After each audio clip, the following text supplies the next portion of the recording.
Hi everyone, I'm Powered by Evelyn. Riverside FM. And I am Priscilla.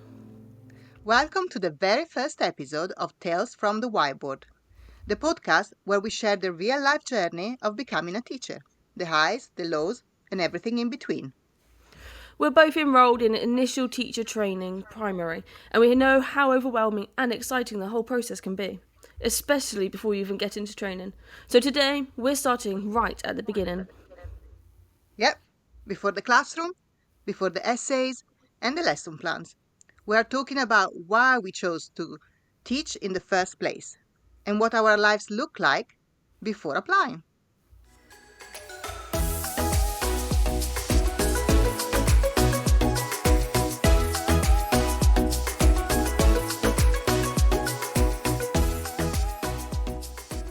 So, Priscilla, let's go way back. When did you first start thinking about becoming a teacher? Honestly, it wasn't a straight path for me. I remember being in school and thinking that teaching would be a good job, but didn't want to stay in school for my whole life. I was a stay-at-home mum for a few years to my eldest, who's now 13. I homeschooled him. Actually, I really did enjoy teaching him to read, and it's still something that I love today, teaching children to read. I also was doing nannying, educating the children whilst I was nannying, and then I came away from that and worked from home in order to home educate my son a bit more. And I taught English as a second language, so creating my own lesson plans when I started doing that privately, really talking to a broad range of people, getting a really good feeling from people learning from me. I got my graphic design degree around that same time, or a bit earlier actually. And then I then had to move and took a couple of years out to raise my youngest son, who is just 5, and went in to become a teaching assistant. I went into becoming a teaching assistant knowing eventually that I wanted to be a teacher, and that's where I wanted the path to take me. So I did that for 3 years. Loved teaching groups, doing the Read Write Inc program, teaching my own class. Absolutely loved it. Had some really high results as well from that. A lot of my children in my groups would move up to the next group quite quickly. And then from there, I decided to apply to be a teacher, and that's where we're at today. How about you? For me, it was similar. I didn't go straight into education. So I originally did a degree in fashion design when I was younger. Then I moved from Italy to the UK about 20 years ago. Um, I had different jobs here in UK, like waitressing and things like this, because I couldn't speak English yet. And then I met my husband. I had 3 children. So I was a stay-at-home mom for a while. I think probably about 7 years. And then when I decided to go back to work after 7 years of being a stay-at-home mom, I didn't know what to do. I had no clue what job to do. I previously worked as a fashion designer assistant, but I thought, okay, it's not a job that can um, that I can do around children's schedule. So a friend of mine suggested to volunteer in my children's school, which I did, and I loved it. I think that first day I went in the school, I thought that's the job for me. Like I felt at home, and it was really natural being a TA. So I decided to join an agency, and for a year I worked in various schools in East London.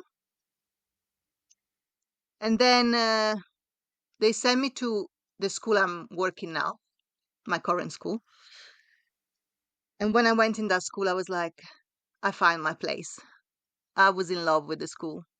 So I called the agency and asked them if they had a long term position to contact me. COVID came, that was 2020. So COVID started. We were all on furlough. So I didn't have any call from the agency for a while. And then by the end of June, they called me again saying then that exact school was looking for someone. So I said yes. And they asked me to go and have a day because they wanted to see how I worked. I went in, it was one of the last day of the school. I went in, I had a whole day there, and then they called me back in September. And I remember working there for a whole year, hoping then there was a position available, a permanent position available, which lucky me got available. I applied, had an interview, and the rest is history. I've been there for 5 years now, been a TA, and love it every moment of it. So you was TA, and then you applied to be a teacher. What made you apply to be a teacher? Um, I think after a few years, then I was working as a TA. So initially, when I started this job, I wasn't sure I wanted to be a teacher. I thought maybe it wasn't for me. I think I have low self esteem because of my ADHD. So sometimes I'm thinking I will not be able to do a job that require a lot of knowledge, right? I I can understand. I'm the same as well with ADHD. So we're both diagnosed, aren't we? Yeah. So I think the more I saw the teachers working in class, and the more I got confident, then I could do it as well.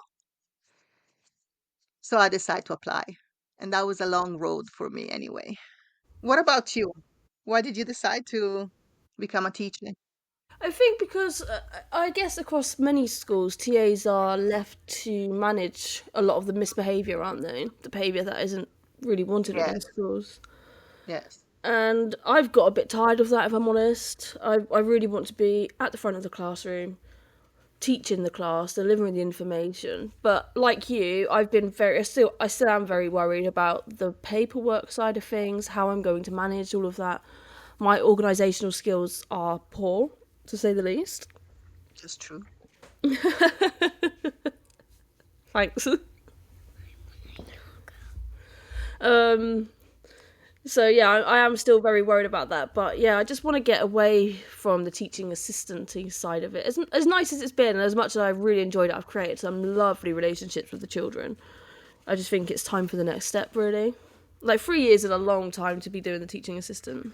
I've been doing it for 6. Yeah, that's a long time. I don't know how you've managed to stick it out that long. Yeah, I think because I love the school I work in and the Yeah. people there. And the kids are nice as well, you know. And I had the opportunity to run clubs. I cover sometimes, so I had my chances of experiencing the teaching role, which I loved. I did as well. I did a lot of teaching, covering, and it's just so much fun, isn't it? Yes, I love when I'm in front of the class and I'm delivering the lesson. I think that's the part I love the most about teaching, being in charge of the class and have Yeah. a bit more freedom to make my own decision, even though I know don't have so much freedom, but it feels a little bit more than just being a TA, you know? Yeah, with a TA, you're kind of like bossed around and told what to do a little bit, aren't you? I love it with teaching when you're at the front of the class and you teach them something and you come back to it a second later, and I'm really into getting them to like one voice back to you. Everyone's taking part. They're all giving you the answers, and I just find that energy really fueling. Like I love it. I thrive off of it. That's nice. Yeah, I feel the same. I love also seeing when they finally click and they understand what you're saying, and it's like, oh, yes, I did it. Yeah, the aha moment. Yeah, I love that. So, did someone influence your decision of becoming a teacher? I think that's a really broad question for me. So I remember being when I was younger, having one teacher at school. She was just lovely. Like she was there for everything. More secondary school than primary though. Obviously, I'm going to primary, as are you. Um, but yeah, there was a teacher there that was really supportive and was really nurturing and everything, and she had a massive impact on my decision. But I think for actually taking what was it, biting the bullet and just doing it, I think that would be you, wouldn't it? Oh, You, thank yeah. you. The constant nagging. It's true, I do that. And the constant which it sounds like I'm going to frame it in a negative way, but it's been exactly what I've needed. The the reassurance that what I'm doing isn't the end of my road and that I can be more. When I haven't had that self belief myself, and I think that's something you've given me throughout what? How long have I known you? 14 years, 15 years. Yeah, roughly. Yeah, and I think that's something you've given me constantly throughout that time. Just the belief of like, no, this is not the end. You can do more. You can do more constantly. Why aren't you doing more? Do more. Do more. And so having that push behind me has really helped me to take what is actually quite a difficult and terrifying step of going into teacher training and saying, actually, no, I can do this. So what about for you, Evelyn? What did anyone influence your decision? So for me, um, it's more about proving people who were always negative towards me wrong. Prove them that I'm more capable than what they thought I was. And this has been throughout my life. I had a lot of people who had negative opinion because of my ADHD. I always had people saying to me that I wasn't good enough. So through all my university these past 3 years, I always strive to get the best results at the end of my degree because I wanted to prove them that no, I'm not as dumb as they think I am.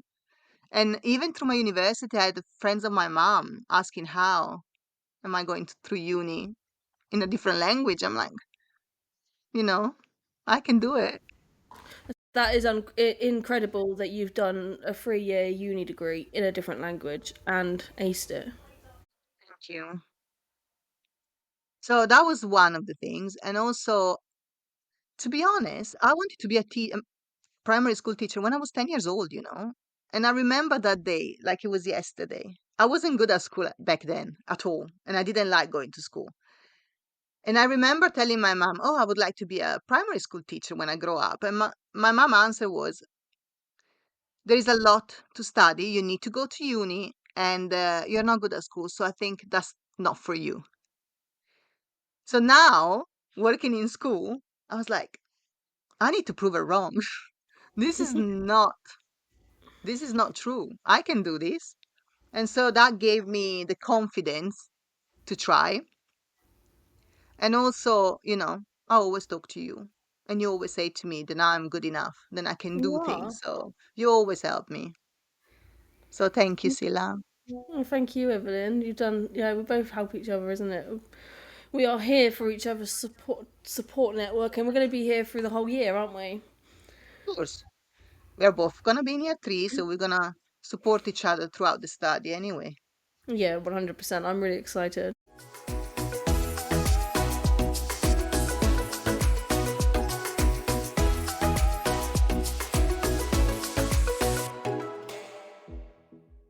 Welcome to part 2 of this podcast. In this section, we're talking about where we applied and how we got there, and if we knew how to. So, Evelyn, how about you? How did you know where to and how to apply? I spend a lot of time researching online for the best route into teaching. Um, so at that time, about 3 years ago, I didn't want to do another degree, but I realized that was the only option because I had a degree before, as I said, in fashion. Lost it, so that was my only option, redoing a degree. So I did my degree in um, primary education, and then I researched on get into teaching website. That was extremely helpful because they have all the information you need on the website, and also they host events ev- around the whole country. Um, so I attended one in London, and it was very informative and eye-opening because there is so many different routes into teaching. So even now, since September 2024, they started a new one, which is if you don't have a degree, you can work for a 3 year, if I'm not mistaken, in the school. You get paid. Obviously, you get paid the minimum as an apprentice, but you at the same time complete a degree. So you're going to be at school for 3 years, full time, and completing a kind of degree, which when I started, it wasn't available. If not, I would have chose that route 100%. So there is so many different ways. What about you? That route might have been easier for you, especially like with in terms of workload.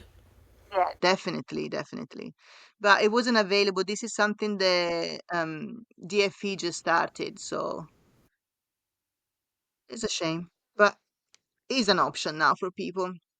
So what about you? How did you decide which route to take? Um, so I actually did contact I think there was somebody a couple of years ago that was trying to help you get into teaching, but I found the process quite a lot and quite confusing. So I backed off and didn't even look at it again for a good couple of years. Maybe it just wasn't the right time for me, I'm not sure.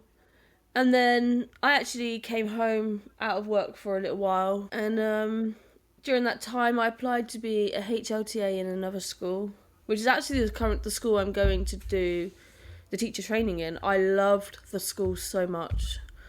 I absolutely loved it. So I applied to That's get a good. HLTA position. Yeah, it's beautiful. I didn't get the role, unfortunately.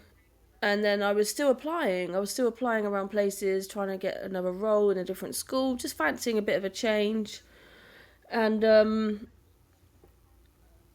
whilst doing that, I was actually on Facebook and I come across my academy's Facebook page and it said, get into teaching through the academy. And I was like, oh, I wonder. I texted you when I did this. I don't remember honestly, you know.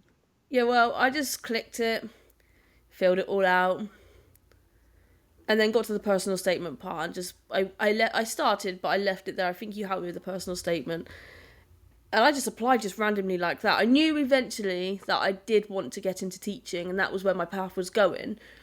I didn't really feel that I was ready at the time. A lot of nerves around, changing things that drastically because, life was quite comfortable as a TA, go to work, come home, look after the children, and repeat ad infinitum. So, yeah, I hadn't really considered much of the change. And then, as the years gone on, I've just bit the bullet. I've taken that I've done that.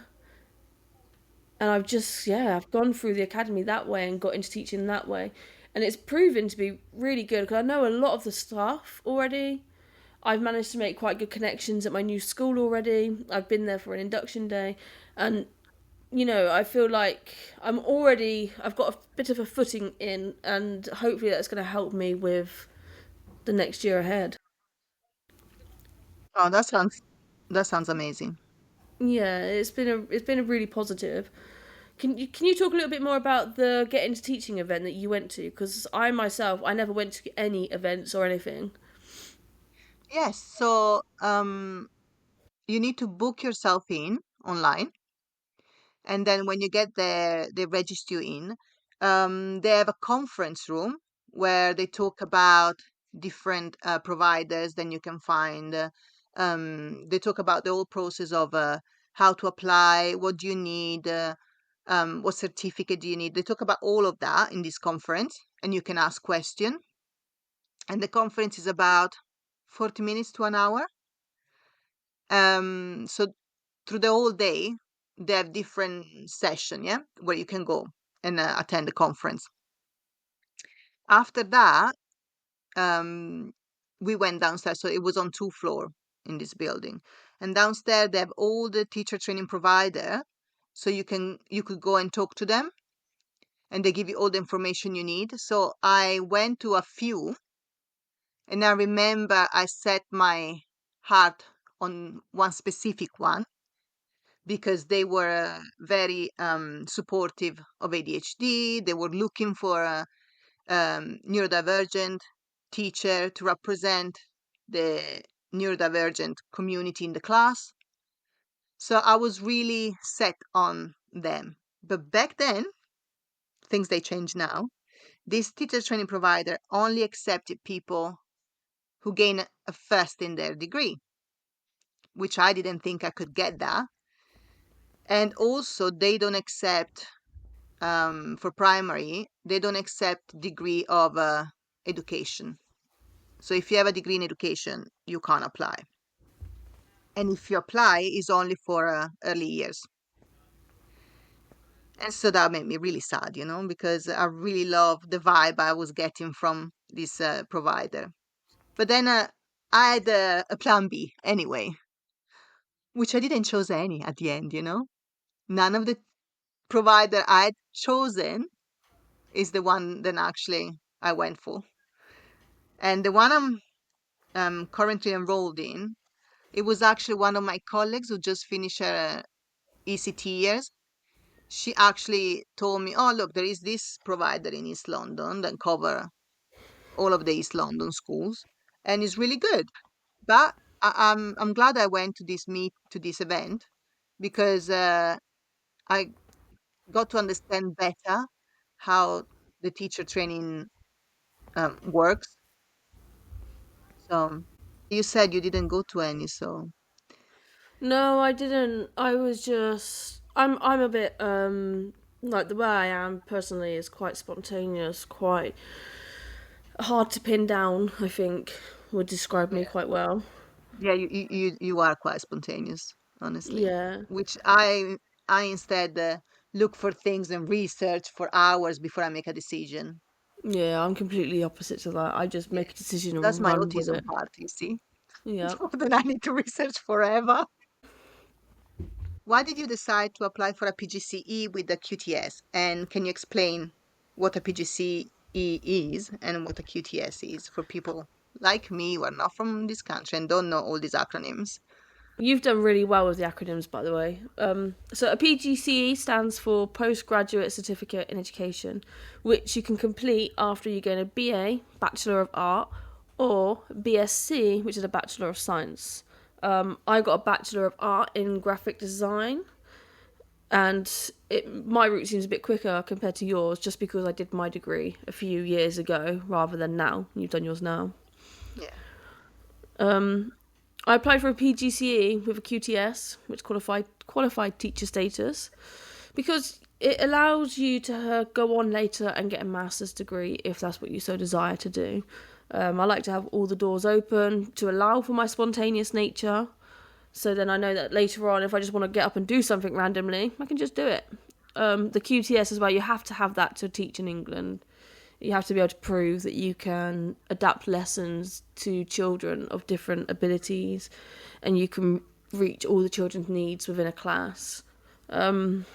Yeah, so that's kind of my reasoning. What about you? Why did you decide to do the same qualification? Um, I decided to choose the PGCE route because um, the PGCE is recognized widely overseas as well. And if I want to go back to Italy and teach in Italy, that will be a qualification that is recognized there as well. So I could be a teacher there. When if I was just choosing to do the QTS, that's only a requirement in England. So in other country, it's not a requirement and is not recognized. So you need to have a PGC. That's my reason. And also, like you, if I choose to go on with my study, I can do it because I have the PGCE. So I don't need to study for the whole 3 years because this is count the the credit we get from the PGC. They will count onto the master. No, nice. So we're both literally having a lot of doors open for us by doing it this way. Yeah. Silla, is there any specific requirement that an applicant need to meet before considering applying for initial teacher training? So you do need to have a degree with a minimum of a 2.2 or higher. Some providers accept no lower than a 2.1. Okay, for primary, this is a broader spectrum of degree you can hold to apply though. Some providers, like Teach First, will not accept a BA in education for primary, only for early years. I would suggest checking their websites for more information before applying. And if you're considering secondary, you will need a degree in the field you want to teach. Yeah, you need a GCSE also in maths and English. That's a must, and it needs to be a 4 or above. That's a C in old GCSE times, isn't it? Yes, it's a C. And for primary, you must have a science GCSE 4 and above, a C and above. Also, if you are from overseas, from any other country, and your country doesn't speak English as a first language, your English, if you did a GCSE in your country, is not valid because it's considered a second language. So you're gonna have to retake your GCSE here, which I had to as well. I did it last summer. Through the summer, I tried to study, which didn't really happen. And then by September, I had my exam, which I took, and I aced it, thank God. So I passed it. Um, and then what else? Oh, yes, that's important as well. If you're from a different country like me, I recommend contacting ENIC, which is um, they do statement of comparability for your qualification, and then they will send it to you so you can give it to your teacher training provider. Did you apply only to one provider? I did. I think for me it was like I really wanted to stay in the academy that I'm in. So I only applied to those, and within a week I was accepted and on board. So for me it was really quick. So yeah, I did. What about you? Did you apply to one or more?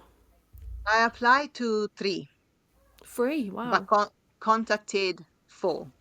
Applied to three different one, all in East London. I didn't feel like the other two I applied, I didn't feel a connection with it. So I didn't even go to the interview. They all called me back. They all offered me an interview space, but I declined it and just went with one at the end. Very good. And yeah, and you went there, did the interview, and got accepted straight away, didn't you? Yes, yes, Wow. straight away. They told me at, the same day. So that brings us to the end of our first episode. Today we share the stories of how and why we decided to become teachers and what the early step looked like before applying. We hope that hearing our journeys helped you feel a little more informed and maybe a bit more confident about your own path into teaching. Everyone's story is different and there's no perfect route. But if teaching is on your heart, there is a way to get there. Okay, so in our next episode, we'll be talking about the application process itself, from writing your personal statement to preparing for interviews. So, if you're thinking about applying, don't miss it. Thanks so much for listening to Tales from the Whiteboard. And if you enjoyed this episode, don't forget to follow, share, and leave us a review. It really helps us reach more future teachers like you.